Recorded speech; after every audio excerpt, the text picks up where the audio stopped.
You are not the source. And as I went into thinking about this lesson, it just came about because I was doing personal reflection about like the years that went on, right? And I came to the realization is that I find myself, or I have found myself, trying to manifest a lot of different things. And what I mean by that is that I would try to pray over certain things like jobs, for example. This one time I was praying, I was like, God, like, like I'm like thank you for this opportunity. Like I was going all into it, right? And I was like, man, like I have all these accolades, I deserve this job, I got this job, I got it in the bag. And what I did not know what I was doing was that I was putting myself in that seat of being the source. It was like, man, like I got this. It's like I was still talking to God, but I was trying to kind of create everything and make it feel like, man, like this is my time. And so what happened was I went into the interview, right? And I knocked it out the first time, right? Then I went back because I was trying to go for like a higher position. And the lady was like, hey, did you look up the values, the beliefs, the mission? And I sat there and I was like, I forgot to do my homework. That whole time of me trying to create this illusion of me having the job before I actually attained it, I failed to do the homework. So I just want you guys to learn that about God being the source, right? And this year, I grew so much from that, and different doors opening up for me to have that opportunity to go back and apply myself to different jobs and actually do the homework. And not just jobs, but just life in general, and do the homework and not try to cheat around and expect fast results. And knowing that it takes time, and God is it's not like he doesn't want us to have everything that we need, right? He wants us to have the right things at the right time, not the right things at the wrong time. And that's important to learn as well. And the story that I'm about to read from the Bible, it echoes that a lot. And I hope I hope it speaks something into your life. So the passage I'm about to read is from Kings chapter Kings Second Kings chapter 4, and it's when Elisha is he's doing this ministry. He just started out after he saw Elijah, his mentor, prophet, ascend to heaven. And what is happening in this scene is this lady, you know, we could all relate to this, being distraught over something, but for her case, losing a loved one. And you can put it in whatever you want, right? And she sees him, like we see people around us. It's like, hey, like I need your help, I need this, I need this. Or we go to God, it's like, I need this, I need this, right? And our heart is in the right place, right? Because we need things, but sometimes our emotions get in the way and we don't really know how to articulate the words that we're saying, or we don't really understand that when we say those words, it's like, I need this, like I need your help, that it's going to be a process to get the help that we want. And sometimes when it's not like a microwave instant like result, we get frustrated. So let's read what happens in this story. Starting from verse 1. The wife of a man from the company of the prophets cried out to Elisha, your servant, my husband, is dead, and you know that he revered the Lord. That's crazy to think. It's like, man, that he revered the Lord, as if like by me saying this, like I'm gonna receive everything that you have because I know you love God. You guys are serving. You know what I'm saying? You like right there. You know what I'm saying? So by me saying you know that he revered. This is just my take on it. You know that he revered the Lord. Like if I'm there, I'm like, hey yo, Elijah, like man, hey,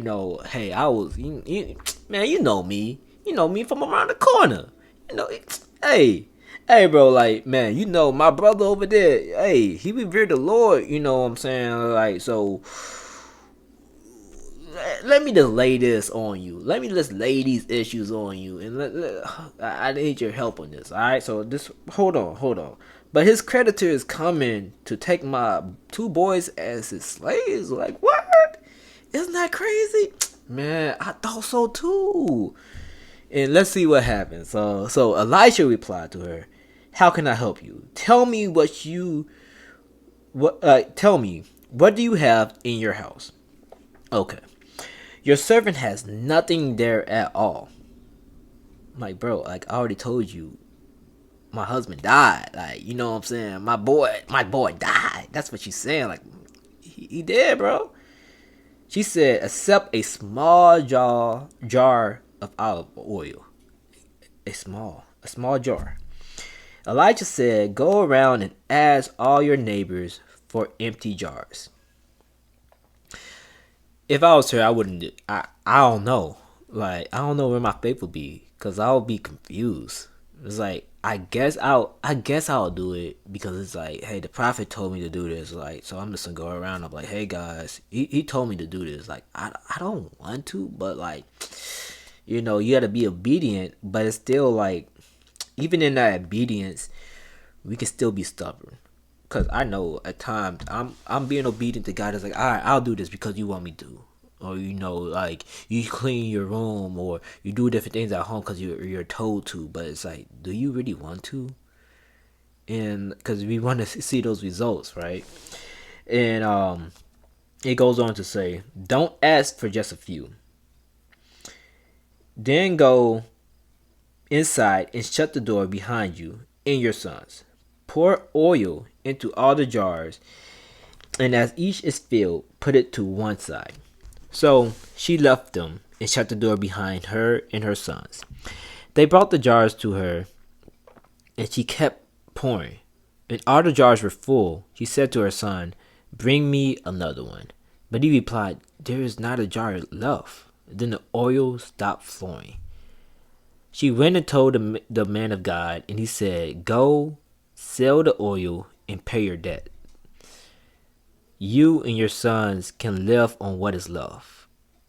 If I was in this situation, I would be confused. It's like, man, I expected God to move in the way that I wanted him to move. So you see what I'm saying right now about the source. Like, if God is the source of everything and he's orchestrating everything, it's like, hey, you got to do this and this and this so you can get to like certain areas in your life.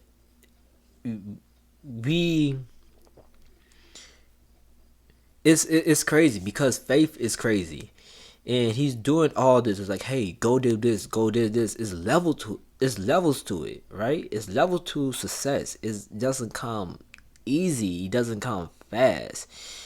And we, at times, we put ourselves in that chair, like that first chair is like, hey, God, like I love you, but I want to kind of control the show a little bit.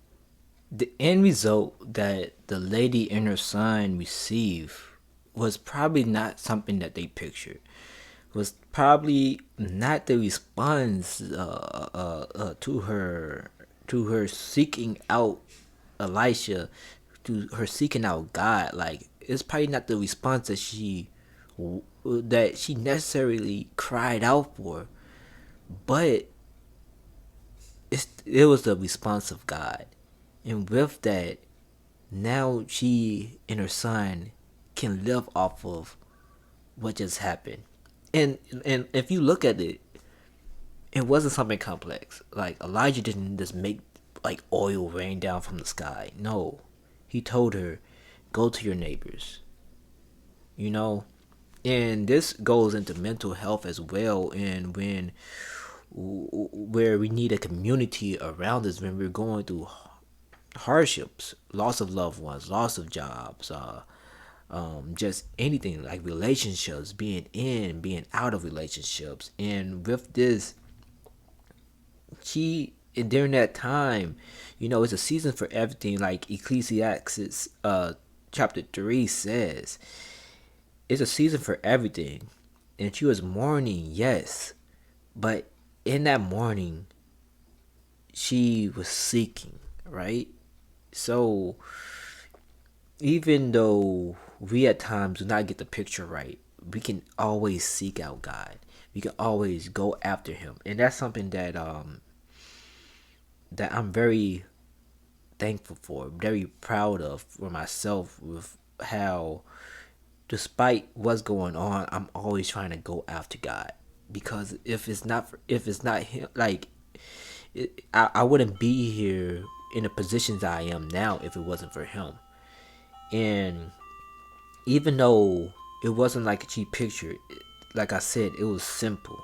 She went out and she talked to her neighbors. Her neighbors probably, I'm pretty sure they already knew what was going on. And it was probably already deciding on what to do, because God works through other people to help you, to help them. Like, it's crazy to think. So you get out of your own mind and see the world as God sees it. So I hope this message blesses somebody. And again, you are not the source. God is. Allow Him to reshape your mind, to reshape your walk, like how He has done for me in this year. Like, especially, I learned a lot, and I'm still learning. So I'll see you guys next week at the same time at 7 o'clock. I love you guys, and peace.